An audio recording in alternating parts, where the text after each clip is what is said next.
On most first days, students are escorted by parents or met by friends. Can you imagine being denied entry by soldiers? That is what happened to the Little Rock Nine on their first day of high school.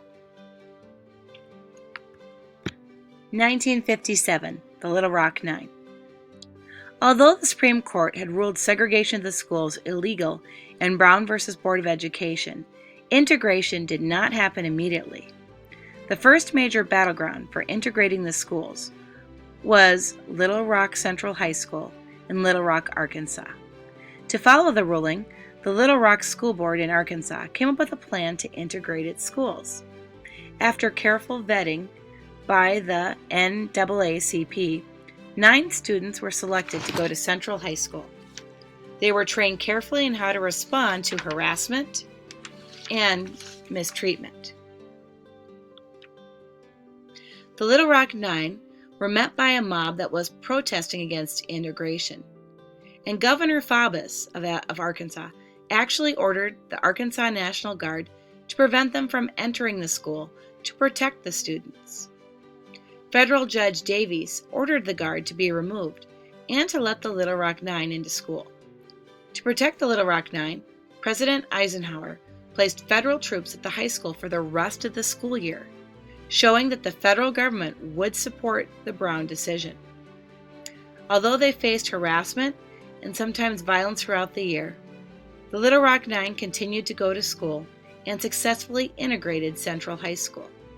Ernest Green became the first to graduate, and they had been successful. Even so, Faubus did a last-ditch effort and closed all of Little Rock's high schools the next year to try and stop integration. Who doesn't love to have lunch with their buds? Well, lunch isn't always that way, especially at some lunch counters during the Civil Rights Movement. It looks a little bit more like this. 1960 sit-ins.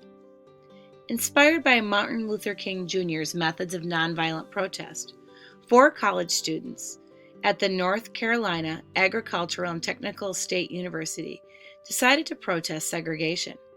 On February 1, 1960, they sat down at a lunch counter in Woolworth's and ordered coffee. Management refused to serve them, following the segregation laws.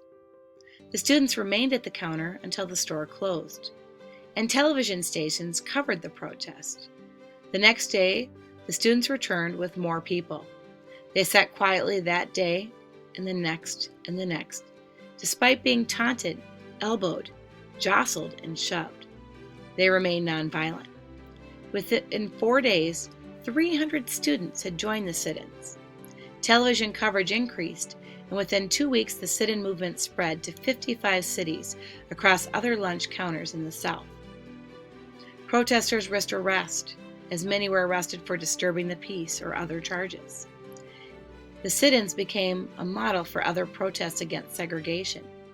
In a similar fashion, sleep-ins were done in hotel lobbies, play-ins were held in parks, read-ins in libraries, and watch-ins in movies, and many more. Within 6 months, Woolworth's store in Greensboro desegregated lunch counters, along with hundreds of other facilities in the South.